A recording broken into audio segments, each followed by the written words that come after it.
warahmatullahi wabarakatuh. Hai teman-teman semuanya, perkenalkan nama saya Noviana Elkanin Puji Setia dengan NIM 2240316, Prodi Manajemen Bisnis Syariah. Saya di sini ingin menjelaskan beberapa materi untuk memenuhi tugas ujian tengah semester dengan mata kuliah Metodologi Studi Islam. Jadi yang pertama tentang pengantar metodologi studi Islam. Yang pertama, pengertian metode, metodologi, paradigma, dan pendekatan metode merupakan langkah-langkah praktis dan sistematis yang ada dalam ilmu-ilmu tertentu yang sudah dipertanyakan karena sudah bersifat aplikatif. Sedangkan metodologi tidak lagi sekedar kumpulan cara yang sudah diterima, tetapi berupa kajian tentang metode, metodologi, terbuka luas untuk mengkaji, mendebat, dan merefleksi cara kerja suatu ilmu paradigma. Merupakan pandangan mendasar para ilmuwan tentang apa yang menjadi pokok persoalan yang semestinya dipelajari oleh suatu cabang ilmu pengetahuan. Pendekatan merupakan serangkaian pendapat tentang hakikat belajar dan pengajaran. Jika dihubungkan dengan studi Islam, berarti serangkaian pendapat atau asumsi tentang hakikat studi Islam dan pengajaran agama Islam. Yang kedua, arti dan lingkup studi Islam.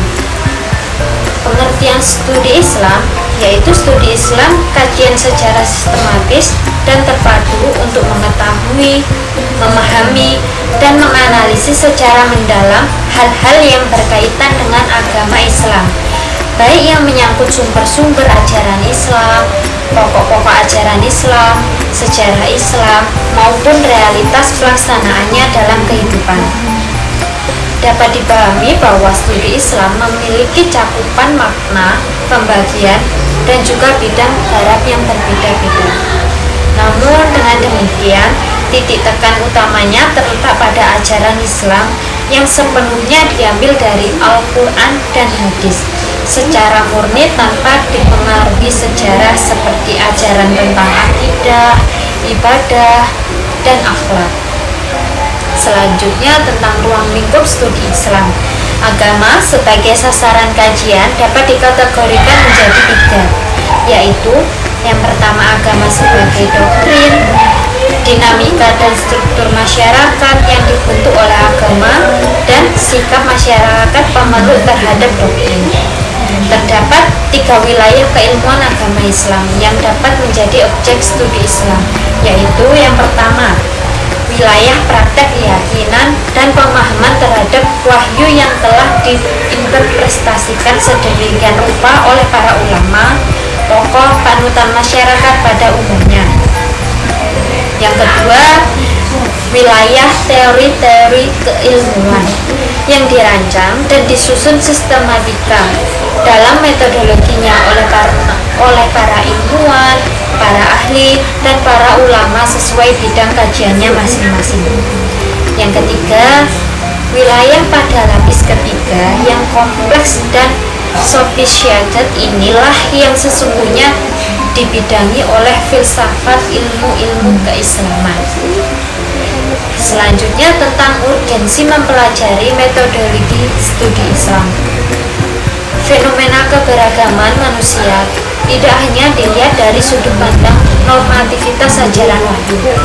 Meskipun fenomena ini sampai kapanpun akan menjadi ciri khas daripada agama-agama yang ada, tetapi juga harus mampu dilihat dari sudut historis pemahaman dan interpretasi orang-orang atau kelompok terhadap norma-norma ajaran agama yang dipeluknya, serta model-model amalan dan praktek-praktek ajaran agama yang dilakukan. Yang terakhir, aspek-aspek sasaran studi Islam. Ada aspek sasaran keagamaan, yaitu kerangka ajaran yang terdapat dalam Al-Quran dan hadis tetap dijadikan sandaran sentral agar kajian keislaman tidak keluar dan tercampur dari teks dan konteks. Yang kedua, tentang aspek sasaran keilmuan, yaitu studi Islam sebagai aspek sasaran keilmuan membutuhkan berbagai pendekatan. Selain itu, Islam ilmu pengetahuan tidak kenal dan tidak terikat kepada wahyu. Ilmu pengetahuan beranjak dan terikat pada pemikiran rasional. Selanjutnya tentang perkembangan studi Islam dari dulu hingga sekarang. Yang pertama, pada masa Rasulullah telah mengembangkan bibit pengembangan studi Islam, terutama tafsir dan usul fikih. Hadis adalah penafsiran Rasul terhadap Al-Quran yang di dalamnya terdapat metode penerapan hukum. Selanjutnya, pada masa pasca Rasulullah, hadis juga mulai dikumpulkan dan ditulis dalam sebuah kitab, yaitu pada masa dinasti Abbasiyah. Para muhadisin juga menyusun kriteria ilmiah bagi penerimaan hadis dengan kategori sahih, hasan, dan doif. Selanjutnya, saat studi Islam di dunia barat, kajian barat terhadap Islam memunculkan orientalisme, yaitu kajian tentang ketimuran. Yang terakhir, tentang studi Islam di Indonesia. Yang pertama, masa klasik abad 7 sampai 15 Masehi melalui kontrainformasi, saluran perdagangan, perkawinan, dan tasawuf. Yang kedua, masa pra-kemerdekaan. Sekitar tahun 1909 muncul pendidikan madrasah yang didirikan oleh Syekh Abdul Ahmad di Palembang. Selanjutnya, pasca kemerdekaan sekitar tahun 1952, studi Islam pada tingkat dasar sampai menengah diseragamkan melalui jenjang MI 6 tahun, MTS, dan MA. Materi yang kedua tentang manusia dan kebutuhan doktrin agama. Yang pertama, definisi agama. Agama adalah sebuah bentuk kepercayaan yang dimana kepercayaan itu suci dan suatu yang mutlak, yang bertujuan untuk pengenalan terhadap kepada manusia untuk mengenal hal-hal yang bersifat gaib. Yang kedua, agama dan perkembangannya dalam perjalanan sejarahnya. Ada agama yang bersifat primitif dan ada pula yang dianut oleh masyarakat yang telah meninggalkan fase keprimitifan. Agama-agama yang dapat dalam masyarakat primitif adalah benda-benda tertentu yang mempunyai kekuatan gaib dan berpengaruh pada kehidupan sehari-hari. Bagi masyarakat primitif, roh masih tersusun dari materi yang halus sekali, yang dekat menyerupai uap atau udara dan sebagainya. Yang ketiga, kebutuhan manusia terhadap agama. Untuk menjelaskan perlunya manusia terhadap agama sebagai kebutuhan, ada 3 faktor yang menyebabkan manusia memerlukan agama, yaitu yang pertama, faktor kondisi manusia. Kondisi manusia terdiri dari beberapa unsur. Yang pertama, unsur jasmani dan unsur rohani. Unsur jasmani yaitu membutuhkan pemenuhan yang bersifat fisik jasmania. Kebutuhan tersebut adalah seperti makan, minum, bekerja, istirahat yang seimbang, berolahraga, dan segala aktivitas jasmani yang dibutuhkan. Unsur rohani membutuhkan pemenuhan yang bersifat psikis atau mental rohaniah. Kebutuhan tersebut adalah pendidikan, agama, budi pekerti, kepuasan, kasih sayang, dan segala aktivitas rohani yang seimbang. Yang kedua, tentang faktor status manusia. Status manusia adalah sebagai makhluk ciptaan Allah yang paling sempurna jika dibandingkan dengan makhluk lain. Allah menciptakan manusia lengkap dengan berbagai kesempurnaan, yaitu kesempurnaan akal dan pikiran, kemuliaan, dan berbagai kelebihan lainnya. Yang terakhir, fungsi agama dalam kehidupan. Dilihat dari fungsi dan peran agama dalam memberi pengaruhnya terhadap individu, baik di dalam bentuk sistem nilai, motivasi, maupun pedoman hidup, maka akan berpengaruh. Yang paling penting adalah sebagai pembentuk kata hati, harapan mendorong seseorang untuk bersikap ikhlas, menerima cobaan yang berat ataupun berdoa. Sikap seperti itu akan lebih terasa secara mendalam jika bersumber dari keyakinan terhadap agama. Selanjutnya, rasa ingin tahu manusia. Manusia lahir pada mengetahui sesuatu ketika yang diketahuinya hanya saya tidak tahu. Petunjuk Allah, akal dan segala potensi manusia, ilmu dan teknologi sebagai produk dari akal, yaitu untuk melaksanakan program hidup dan alat untuk mencapai tujuan hidup manusia. Materi yang ketiga, Islam dan studi agama. Yang pertama, pengertian Islam. Islam merupakan agama wahyu yang terakhir. Karena itu, Islam adalah agama yang paling lengkap. Islam diturunkan Allah melalui perantara Nabi Muhammad SAW yang penjelasannya agama lebih luas dan menyeluruh. Karena Nabi Muhammad diutus untuk menyebarkan Islam bagi seluruh umat manusia. Yang kedua, universalisme Islam. Dari segi hukum ke universalisme, Islam itu juga terlihat pada prinsip-prinsip hukum yang dimilikinya. Berdasarkan prinsip kesatuan umat manusia tersebut, hukum Islam memberikan jaminan dan perlindungan terhadap setiap orang tanpa diskriminasi. Keuniversalan Islam dapat dilihat dari ciri-cirinya antara lain yaitu yang pertama, agama Allah. Agama Islam bersumber dari Allah, berupa wahyu langsung, yaitu Al-Quran. Yang kedua, mencakup aspek seluruh kehidupan, baik individu, masyarakat, bernegara, dan lain-lain. Yang ketiga, berlaku untuk semua umat sampai akhir zaman. Yang keempat, sesuai dengan fitrah manusia. Yang ketiga, dimensi baru kedatangan Islam. Agama itu tidak lagi harus diterima sebagai dogma. Yang harus diterima apabila orang ingin selamat dari siksa yang selama-lamanya. Akan tetapi, Islam diterima sebagai agama yang menjadi pilihan Tuhan dengan perantara wahyu. Sebaliknya, wahyu diakui sebagai faktor yang sangat diperlukan bagi evolusi manusia. Kedatangan Islam telah merubah ekonomi masyarakat Arab, khususnya Mekah, dari masyarakat dagang yang menghasilkan harta kekayaan melalui bisnis menjadi masyarakat militer yang memburu kekayaan melalui penjajahan.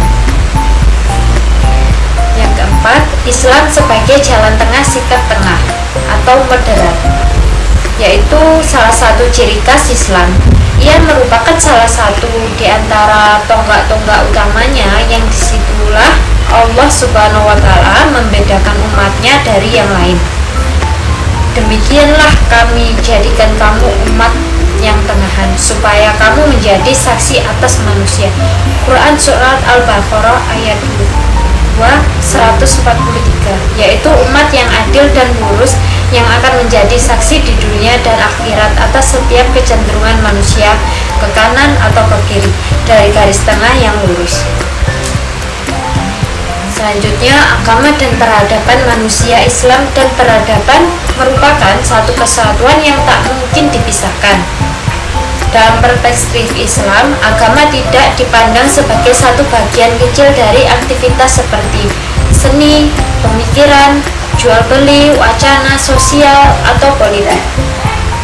Islam adalah matriks dan pandangan hidup yang melalui seluruh aktivitas manusia, usaha, kreasi, dan pemikiran mengambil tempat atau posisi. Ringkasnya, Islam adalah agama sebagai satu cara hidup yang total. Agama Islam dan peradaban telah memberikan kontribusi yang signifikan dan berkelanjutan bagi dunia. Ini adalah peradaban yang kaya akan kebudayaan, ilmu pengetahuan, dan nilai-nilai etika. Yang selanjutnya, Islam menyatukan bangsa-bangsa dunia. Apabila persatuan itu merupakan dasar bagi kebudayaan umat manusia, tanpa persatuan, kebudayaan tidak akan timbul. Islam bukan hanya menyatukan suku-suku yang berperan dari suatu negeri, tetapi menegakkan persaudaraan semua bangsa di dunia ini, bahkan menyatukan semua orang yang mempunyai perbedaan warna, ras, bahasa, batas geografi, bahkan kebudayaan. Materi yang keempat, model penelitian agama. Yang pertama, arti penelitian agama. Penelitian agama itu sendiri yaitu pengkajian akademis terhadap agama sebagai realitas sosial, baik berupa teks, pranata sosial yang lahir atau sebagai perwujudan kepercayaan suci. Yang kedua, agama sebagai doktrin. Di lingkungan kita pastilah ada doktrin agama, misalnya doktrin agama Islam seperti wajib sholat, bersilaturahmi sesama muslim, kemudian memberikan sodako, membantu orang yang tidak mampu. Itu merupakan doktrin karena doktrin itu artinya ajaran agama yang menjadi kewajiban untuk dilaksanakan oleh pemeluk agamanya. Bagi orang Islam seperti itu tadi, salat itu namanya doktrin agama, mungkin agama-agama lainnya. Dan mungkin konsep Islam sebagai doktrin Islam merupakan wahyu Allah yang disampaikan melalui Nabi Muhammad SAW, tertuang di dalam kitab suci Al-Quran dan sunnah Nabi Muhammad SAW. Yang ketiga, agama sebagai produk budaya Islam. Agama Islam sebagai agama samawi merupakan sebagian dari kebudayaan Islam. Demikian pula sebaliknya, kebudayaan Islam bukan merupakan bagian dari agama Islam. Masing-masing berdiri sendiri, namun terdapat kaitan erat antara keduanya. Menurut Faisal Ismail, hubungan erat itu adalah bahwa Islam merupakan dasar, asas, pengendali, pemberi arah, dan sekaligus merupakan sumber nilai-nilai budaya dalam pembangunan dan perkembangan kultural. Yang keempat, agama sebagai produk interaksi sosial. Islam sebagai sarana studi sosial adalah Islam yang telah menjala atau sudah menjadi fenomena Islam. Yang menjadi fenomena adalah Islam yang sudah menjadi dasar dari sebuah perilaku dari para pemeluknya. Yang selanjutnya, penelitian agama dan penelitian keagamaan. Penelitian agama lebih mengutamakan pada materi agama, sehingga sasarannya terletak pada 3 elemen pokok, yaitu ritus atau seremonial dan tertata, mitos dan magis. Sedangkan penelitian keagamaan lebih mengutamakan pada agama sebagai sistem atau sistem keagamaan atau religious system. Selanjutnya, teori penelitian keagamaan. Teori penelitian keagamaan adalah peneliti upaya memeriksa, mempelajari, meramalkan, dan memahami agama secara seksama, susunan atau bangunan dasar-dasar atau hukum-hukum dan ketentuan lainnya yang diperlukan untuk melakukan penelitian terhadap bentuk pelaksanaan ajaran agama sebagai dasar pertimbangan untuk mengembangkan pemahaman ajaran agama sesuai tuntutan zaman. Yang selanjutnya, model-model penelitian keagamaan, yaitu yang pertama ada analisis sejarah. Sejarah dapat menyajikan gambaran tentang unsur-unsur yang mendukung timbulnya suatu lembaga, dan pendekatan sejarah bertujuan untuk menemukan inti karakter agama. Dengan meneliti sumber klasik sebelum dicampuri yang lain dalam menggunakan data historis, sejarawan cenderung menyaksikan detail dari situasi sejarah dan sebab akibat dari suatu kejadian. Sosiologi mencari pola hubungan antara kejadian sosial dan karakteristik agama. Yang kedua, ada analisis lintas budaya. Dengan membandingkan pola-pola sosial keagamaan beberapa daerah kebudayaan, sosiolog dapat memperoleh gambaran tentang korelasi unsur budaya tertentu, kondisi sosiokultural secara umum. Yang ketiga, eksperimen. Penelitian yang menggunakan eksperimen sedikit sulit dilakukan dalam penelitian agama. Yang keempat, observasi partisipatif. Dengan partisipasi dalam kelompok peneliti dapat mengobservasi perilaku orang-orang dalam konteks religius. Yang kelima, ada riset, survei, dan analisis statistik. Penelitian survei dilakukan dengan penyusunan kuesioner interview dengan sampel dari suatu populasi. Yang keenam, analisis isi. yaitu peneliti mencoba mencari keterangan dari tema-tema agama, baik berupa tulisan, buku-buku khotbah, doktrin, maupun deklarasi teks. Materi yang kelima, Islam sebagai sumber ajaran. Yang pertama, orientitas ajaran Islam. Ajaran Islam yang dibawa oleh Nabi Muhammad SAW secara khusus disebut sebagai agama Islam atau din al-Islam. Nabi Muhammad SAW telah membukakan ajaran Islam tersebut secara sempurna, sehingga akan terjamin otentitas dan sekaligus perkembangannya sesuai dengan tuntutan perkembangan zaman dan tempat. Yang kedua, karakteristik ajaran Islam. Yang adalah yang pertama, moderat, yaitu Islam memenuhi jalan tengah, jalan yang imbang, tidak ke barat, ke kanan, untuk mementingkan kejiwaan, dan tidak ke berat ke kiri untuk mementingkan kebedaan jasmani. Yang kedua, sesuai dengan fitrah manusia, yaitu ajaran Islam sesuai dengan fitrah manusia dalam arti sesuai dengan watak hakiki dan asli yang dimiliki oleh manusia. Yang ketiga, dimensi ajaran Islam. Dimensi ajaran Islam secara garis besar terhimpun dan terklarifikasikan dalam tiga hal. Tiga hal pokok itu yaitu pertama, ada akidah, syariat, dan akhlak yang masing-masing sebagai subsisten dari sistem ajaran Islam. Artinya, akidah tanpa syariat harus berdiri di atas fondasi akidah, dan keduanya haruslah dijalani dengan akhlak. Syariat tanpa akhlak adalah kemunafikan, akidah tanpa akhlak adalah kesesatan. Yang keempat, ajaran Islam dalam struktur iman, Islam, ihsan. Korelasi di antara iman, Islam, dan ihsan adalah secara teori atau istilah. Ketiga aspek tersebut dapat dibedakan, namun dalam pelaksanaannya harus terintegrasi satu dengan yang lain, masing-masing saling terikat.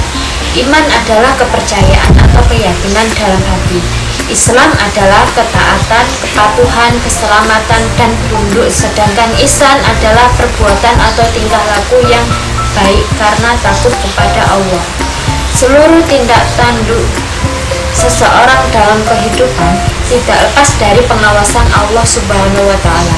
Ibarat rumah, iman adalah pondasi, Islam adalah dinding yang menyelimuti, dan ihsan adalah atap. Artinya adalah iman ibarat pondasi, yaitu iman merupakan hal yang mendasar, harus terbangun kokoh agar tidak mudah runtuh.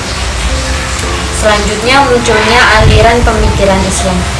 Tradisi ilmu Islam termasuk ilmu alat yang sepatutnya memudahkan kefahaman ilmu-ilmu Islam, seperti pada peringkat awal telah bertukar menjadi penghalang kepada umat untuk memahami ajaran agama.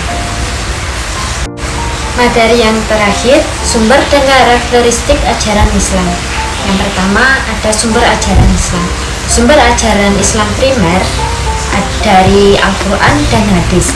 Yang kedua, ijtihad sebagai sumber ajaran Islam sekunder, yaitu upaya seorang ahli fiqh dengan kemampuannya dalam mewujudkan hukum-hukum amaliyah yang diambil dari dalil-dalil yang rinci.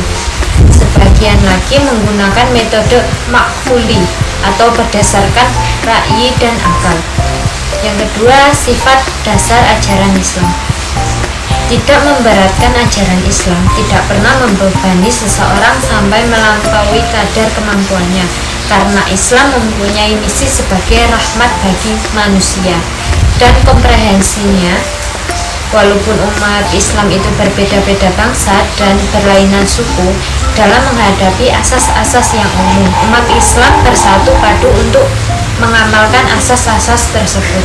Yang ketiga, normativitas dan historisitas dalam studi Islam. Pada aspek normativitas studi Islam, agaknya masih banyak terbebani oleh misi keagamaan yang bersifat memihak, sehingga kadar muatan analisis, kritis, metodologis, historis, empiris, terutama dalam menelaah teks-teks atau naskah keagamaan. Produk sejarah terdahulu kurang begitu ditonjolkan, kecuali dalam lingkungan peneliti tertentu yang masih sangat terbatas. Sedangkan historitas adalah peristiwa atau kejadian yang sungguh-sungguh terjadi, yang seluruhnya berkaitan dengan ajaran Islam. Di antara cakupannya itu ada yang berkaitan dengan sejarah proses pertumbuhan, perkembangan, dan penyebarannya. Tokoh-tokoh yang melakukan pengembangan dan penyebaran agama Islam tersebut, sejarah kemajuan dan kemunduran yang dicapai umat Islam dalam berbagai bidang.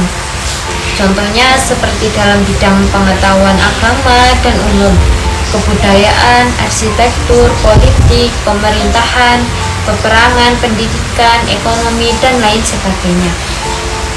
Yang keempat, moralitas Islam, yaitu ibadah, pendidikan, ilmu, dan sosial. Berikut adalah beberapa poin penting dalam konsep moralitas. Yang pertama, ibadah. Ibadah adalah bagian penting dari nilai-nilai moral Islam. Ini mencakup berbagai tindakan ibadah seperti doa, puasa, dan amal. Yang kedua, pendidikan. Pendidikan sangat dihargai dalam Islam, dan mencari pengetahuan dianggap sebagai kewajiban agama. Pendidikan Islam bertujuan untuk mengembangkan individu yang bermoral lurus, berilmu, dan mampu berkontribusi kepada masyarakat. Yang ketiga, ilmu. Ilmu juga sangat dihargai dalam Islam, dan diyakini bahwa mencari ilmu adalah cara untuk mendekatkan diri kepada Allah. Pengetahuan Islam mencakup berbagai bidang, termasuk sains, filsafat, dan teologi. Yang keempat, sosial. Moralitas sosial adalah aspek penting dari ajaran Islam. Islam menekankan pentingnya memperlakukan orang lain dengan kebaikan, kasih sayang, dan keadilan. Selanjutnya, Islam dan wacana pembaharuan hukum.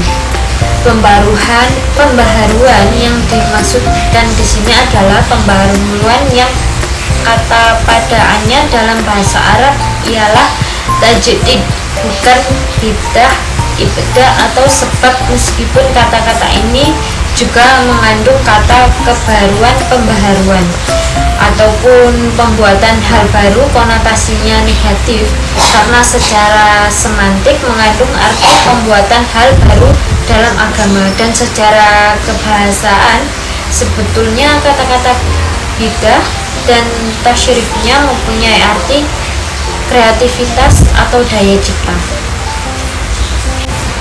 Cukup sekian yang dapat saya sampaikan, semoga bermanfaat bagi kalian semua. Terima kasih. Wassalamualaikum warahmatullahi wabarakatuh.